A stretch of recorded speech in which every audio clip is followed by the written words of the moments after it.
Holland-Nelson, Bowman, Lombardi. Yeah. Yeah. Yeah, I'm you here are. Today. Yeah, I am. Co-host of Culture Club HTX, and we're back. And I'm here with my beloved, blessed, Get it right. brilliant bestie. There's one more. There's one more that you always forget. I don't. What is it? I don't know. Shavonnah Schreiber, the other half of Culture Club HTX. And we have a really, really special guest today. We've been talking about our guest before you introduce him. We've been talking about our guest and saying that we were going to have you, so no pressure guest, for many weeks now. Many weeks. Well, we talk about him almost every week. Yes, one but way or but another. about this particular segment. So, okay, keep going. Okay, so I'm really excited to have Steve Winter here, the CEO and founder of the best company ever, Houston-based Astounds digital marketing firm that does search engine optimization, Yes. websites, pay-per-click advertising, and social media, all things digital marketing. And he is just an incredible serial entrepreneur, real estate junkie, if I'm correct. She does say that about you. We'll get to reality here in a minute. Keep going. Yeah, I mean, decades of experience in IT and business leadership, including founding Ergos Technology, one of the biggest IT security firms in the whole United States. And he specializes in innovative solutions for online success. How do you like that? Wow. I know, we have to use that. Yeah. We'll use that at Astounds. I'm not sure who came up More with than that I know, one. but I'll have to keep that introduction. Yeah, keep that. Yeah, keep me a copy of this, please. We will. Yeah, You're welcome. and active in the community in so many ways, and we'll let him tell us about that. But welcome, Steve. Glad to be here. We're so happy to have you. Yeah. So, as I said, Steve, we've been talking about you. So, tell us, have you been excited to come to the show today? I was so excited. Yay. I couldn't sleep last night. I mean, he's dressed up. He has a tie. Look at this, I got a tie on. look I at how he know. looks. Well, Yeah. but did you hear what he said? I'm like, oh, you look so. He goes, oh, I had a luncheon. I'm like, oh, well, thanks. Well, I mean, Yeah, you With the honest. cardinal. with a He's no tie. Well, I'm longer saying a why I have a cardinal. tie on. I don't typically wear a tie. You said he's no longer a cardinal. Steve is The a Cardinal's cardinal. no Yeah, longer well, the Cardinal. No, he's no longer the active cardinal here. I think he's still a cardinal and He's- still he active, stays but cardinal. he's now not with the. Well, he doesn't have to here. go back to be Father DiNardo. He's still Cardinal DiNardo. He's Cardinal DiNardo. Okay, that makes me feel Absolutely. better. Okay. Yeah, great guy. Great. I love him so much. You know So that. let's talk about, it's the beginning of the year. Lots of businesses are thinking, okay, I need to update, refresh, yada, yada, yada, Yeah. my digital presence. You are the expert. You're one of the experts in this space. So when you think about advice that you're giving to your clients or would-be clients around how to best position themselves this year in particular, what do you say? Same as last year. Love it. I Straight mean, shooter. You know, but it's the truth, right? I mean, as technology continues to change, right? Yes. It still stays the same. Though a lot of the basics are still there. Just how you get there, it's getting faster and quicker and different and all that. But you know, if you're trying to build your small business or whatever it is, I don't care if you're professional services, if you're an HVAC company, a plumbing company, a pest control company, an accountant, whatever it is, you know, still one of the best ways and best way for people to learn about you too is through your web presence. I mean, Yes. who doesn't go look up? I don't care what business that you're trying to do or use or whatever. Who is not going online and looking at that company and trying to learn about them? And you know, you can either get turned on or turned off. That's right. Very quickly by what you find out there. Yes. And like I say, it hasn't changed. I mean, reviews, you know, some businesses say, oh, you know, we're in the whatever business and we don't really have reviews. I mean, I really don't care what business you're in. Reviews matter. They do. And everyone should have them. Well, and it's so interesting. I just had this conversation right before our meeting today that people read them. So you go online, to your point, like first thing you do, you go look up the company, no matter the industry. You go read reviews. What have people who've done business with them said about them? Yep. And then you do some social proofing. So then you ask other people that you know in your network, hey, have you ever heard of that, dot, dot, dot, dot, dot? And then you make a decision to move forward or not. Yeah, and especially if you're out there and you see someone that you know that has given a review or whatever Sure. on them, that you can reach out. But you know, the other thing I say, especially on Google reviews, which we'll talk about that a little bit too, but is respond to those reviews. Oh, yes. Because it's that response, whether they're good or bad. Yes. Right? And more importantly, respond to the bad ones. Yes. But respond to all reviews. That's That right. way people know that they're legitimate, you know, and then again, if you're doing products and things like that, you know, having products out there and being able to review them, because in this world, an AI world, which of course Yes, is where we're we're gonna talk headed about on that. everything, you know, Google and all uses those reviews and those comments and all that as part of the formulation of their answers when they're bringing back results on things out there too. So, you know, I had my own experience today, which is What I don't happened? often feel like I'm the user, seriously the user, like the real user, but I was looking something up and something I heard about on a commercial. I was listening to a commercial, I don't remember, it was on cable or whatever it was, and I decided to go look it up. And it was so interesting to me. I really couldn't get the information I wanted till I got to the website, but there were so many opportunities to learn about them before, you know, between reviews and locations, and I'm not going to use them because they had a 4.3 and that wasn't good enough for me. Is that good enough? Should it be good enough? 4.3? well, again, that's why you have to go pay attention to the reviews, because sometimes, depending on the industry, I mean, we have industries, and a great example is one where you get into warehousing and things like that. Truck drivers, whoever they are, they, a lot of times they are sitting in front of a business waiting to be loaded or unloaded. If they get frustrated, you know what the first thing they do? Go write a review. Go write a review on Google. Oh, and it terrible. and it's really hard. That is It is terrible. really hard for the logistics businesses to keep high stars, because, you know, it's like I said, they're sitting there idle and then they're upset, and what do? They go blow them up with a review. Oh, and how so interesting. and you can't get, you know, again, if it's a legitimate review, it's hard to get rid of those reviews. Yeah, just respond to it. There are ways to it, but you can respond to it. One of them, one of our clients who had a real negative review out there, and the truck driver was out there complaining about it. It was 7 a.m. They didn't open till 8, you know, but he's complaining about them not being non-responding.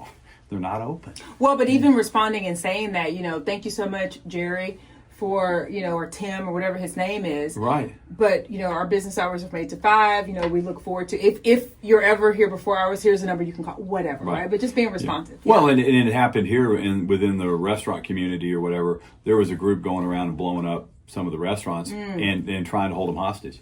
And saying they'll take the reviews down once you send us money. Oh, gosh. So, I mean, you get things like Oh, my that, gosh. right? And that's a problem, because if you don't do it or whatever else, which you shouldn't, pay them. But you know, it then takes time or whatever. And I forgot, you know, but I think the FBI or whatever got involved with this because it was malicious after multiple folks or whatever. But I mean, these are people's livelihood. That's right. And so you're very protective of it and all that. So, you know, I also ask, you know, if you give reviews out there, if someone's really bad, and I've given some, right? Oh, but sure. But you know, I'm out there to be very legitimate and also give really good reviews when you get really good service, because it helps those businesses. That's right. So one of the things that we know everyone's talking about, and you've already mentioned this, is AI. Especially here at the beginning of the year, what do people need to be thinking about doing? Of course, we're on Culture Club HTX and Lisa's phone is ringing. That's how you know it's real, folks. What do people need to be thinking about from a business standpoint, business owners, as it relates to AI? How do they incorporate it into their strategy, to their online presence? Like, what do they need to be thinking about from your perspective? Well, you know, AI is going to touch everybody, and it already is. You know, just from an efficiency standpoint, you can't ignore it, right? It helps so much. You know, just if you're trying to write a business plan, you're trying to do anything, you know, there's a lot of great information, and it really is a phenomenal tool. We're seeing it just with websites and search. It used to be kind of the bigger the page and more information put out there, you win, because you had lots of content. Well, everybody can write content now. Right. So Google, it's really now almost going the other direction of having really good, succinct content, very direct, and very, you know, short page titles, things like that, to make it really, really obvious what you're trying to do and all that, not just throwing a bunch of fluff out there. Do you remember back in the day when people would just go in the code and put the word a bunch of times? Oh, yeah, right. Like, just to like rank high. And, you know, I'm sitting there, if I were Cheat Google, code. yeah, but if I were Google right now, I'd be, you know, again, my Google head would be going crazy because of all the content, right, that's out there. And I think they're seeing that. And, you know, Google's trying to get you to stay on their results. And so they're trying to answer as many questions as they can and things like that.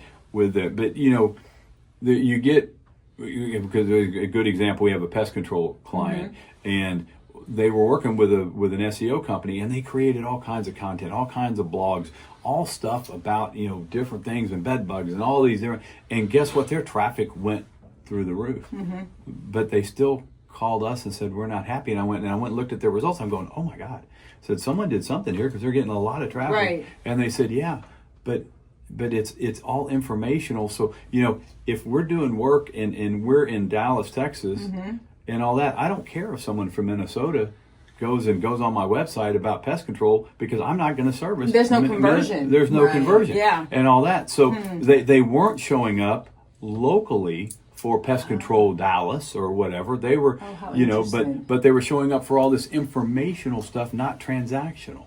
And so there's a big difference between transactional content and informational content. And depending on who you are, and if you're a university or a, you know, whatever, and you want to be educational, great. And you want to be a resource for something, you know, that's great, especially if you're on a national presence and trying to get business everywhere. Right. But if you're a local business, you're not trying to be the information source. You want to be the transaction Business. source. Yeah, Right. that's so if right. someone's looking at Pest Control Dallas, I want to be found. If they're looking up for, you know, best bed bug solution, okay, let someone else go win that war. Yeah. Because it doesn't buy you any business. But for Pest Control Dallas, I want to be number one. That's a good distinction, because to the point you made about the proliferation of content or the ability to create content, people think more is the play, but actually it's not. Well, I'm very happy to hear that, because you know me. Less is more with me. Oh, I mean, I absolutely. want bullet point my life. Yeah. Yeah. You know. But AI, I mean, you know, especially when it comes to customer service and things, I mean, we're going to see it. It's like, you know, I hate getting, when I'd call Sears or whatever, trying to get a appliance Sears. repair, I would get the Philippine service desk, and it was the same question. I mean, it was so Cookie cutter. It was so cookie cutter and frustrating. But, you know, now what, you know, everything is so AI driven. But the good news is, especially within these businesses, if you are doing something that's highly customer service oriented, and you're getting the same calls over and over and over again, with AI, I mean, you really can get to answers very quickly. Yes. And answer a lot of people's questions without there having to be a lot of human interaction. So it's efficiencies. It's efficiencies, Yeah. and you know, there is no doubt it's going to drive tons of efficiency. The thing you got to be careful though with AI is that I don't care what you ask it, it's going to come back with an answer, and that answer may not be very good and may be totally inaccurate. And I was at an SEO conference in Dallas, and we were talking about this and some of the legalities and things and all that were going on with AI and all. But it is amazing, you know, how I don't care what you ask, you know, they said, you know, it'll come back with answers. Wow. And so you have to be very careful. I mean, we've heard about it, you know, people turning in things for, you know, attorney, Legal briefs and legal briefs whatnot, that yeah. were wrong, you know, and the other thing is too, it's like when people were I made an offer to a lady one time, and she came back and gave me this AI written Oh God, I can always thing, tell. you know, I asking can for mostly a tell. raise. Well, when it said "Dear Hiring Source," number one, I kind of knew, and then I think it said, you know, and she had just clearly had her phone. Hey, will you please respond to this that I want more money? And you know, it's like, you know, if you're that lazy and you can't even proofread your own stuff, and Yeah. and you know, and you do know that if you get back these very elaborate responses, it's like, you know, it's AI. Yeah. You know, you can tell. You can tell. I can always tell. Yeah. Well, no, we have two friends in our text group that are they're very elaborate. Yeah. And it isn't. And you lose me after the Well, first sentence. So Well, I yeah. need to know what we're talking about and moving on. So, last question for you. So, you are a serial entrepreneur, all in the technology space, yeah? Yeah. Well, and real estate. And real but estate. Real estate too, but yeah. Let's talk technology. What advice would you give? So, right now, if I were a young or just a new You are entrepreneur. young. Thank you, lovely. A new entrepreneur in the tech space, and I was thinking, okay, you got AI, everything's happening so quickly. What advice would you give me? Don't say run. Run, yeah. Well, I mean, you know, I've had to reinvent myself. I don't know how many times in the tech world, you know, of what we do, because it changes all the time. And so you know, it's not for the faint at heart. Yeah. You know, it's one thing, you know, if you're a plumbing company or a HVAC company or whatever, you know, the technology changes a little bit, but it doesn't really change a whole lot in what you do.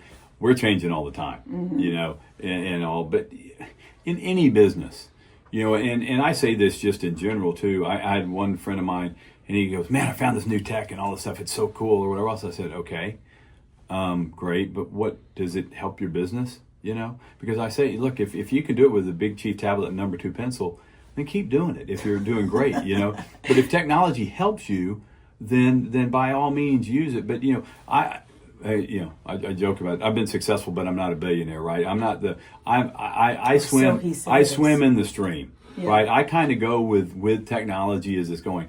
I'm not bleeding edge. I mean, you look at virtual reality. I mean, there's so many cool things that VR can do. And you talk about, you know, how to train people how to work on things, or, you know, again, how to set up an AC. I mean, there's so much stuff you can do with VR, but it hadn't really taken off. I mean, how long did it take, you know, for Zoom and Google Meet and all that to take off? It took a pandemic, truly. That's right. Yeah. Otherwise, it probably never would. I mean, I was using GoToMeeting when no one had their cameras on in WebEx, like, you know, 15, 20 years ago. Yeah, but still people... But that was just a small, you know, not everybody was... But people weren't really doing video... I mean, people would set up these elaborate video conferencing rooms. Yes. And so, but people still getting on planes all the time to go travel and be with people, you know. And that's the other thing, because I've got, you know, youngerish children, young adults now, and you know, and I tell them all the time, because they go, oh yeah, it's great, I can work virtually. I said, you need to get your butt in that office in front of people every chance you have. Absolutely. I said, it is the differentiator when they go to look about when they're going to have layoffs, or they're going to have promotions, or they're going to do whatever. They're looking to that person that is engaged and involved in that business, not someone who sits behind their, you know, computer on a screen and never goes to a meeting or never does. You know, it's that person that can go in and help, you know, get new business, that can go communicate with people, that can be in front of people, that aren't afraid of it or whatever. Real time. Yeah. And so, you know, human in the loop. That's what they say. Keep the human in the loop. And you being the human. Absolutely. So it's gonna be fascinating to see where all this AI goes, because it really is. And you know, we keep talking about it, and as the whole world gets all of their data in there, I mean, the intelligence in this robotic world is much more than any of our brains will ever be able to the capacity is it's quantum. I mean, where it's going to go is scarily, you know, but the thing is, we're still dealing with humans, and we still do business with people we like to do business with and things like that. With a Big Chief tablet and the number 2 pencil. So finally, how can people find out more about you and Astounds? Where do they go?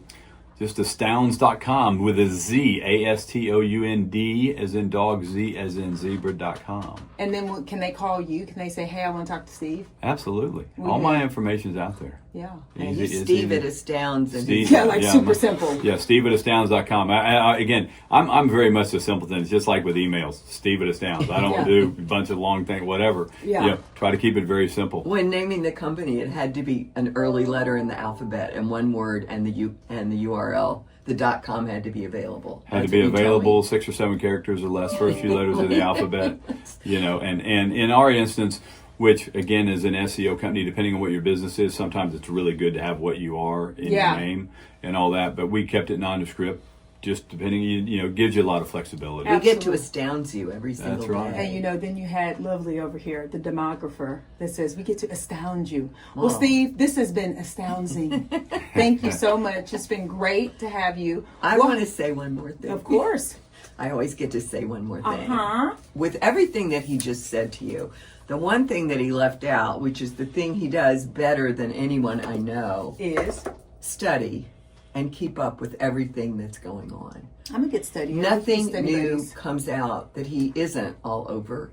And he doesn't just look at it and know top line. He studies. I mean, he really understands stuff. He talks to people we don't know. Like all the things the rest of us would never consider. I would do that. Like just 2 peas in a pod here, Steve. Yeah. We'll talk. No, I'll send you a note. He's Steve very deep That's as far it. as that goes. You got it. You don't get ahead of him as far as knowing what's going on. Awesome. Well, thank you so much. And with that, we'll be back. Bye.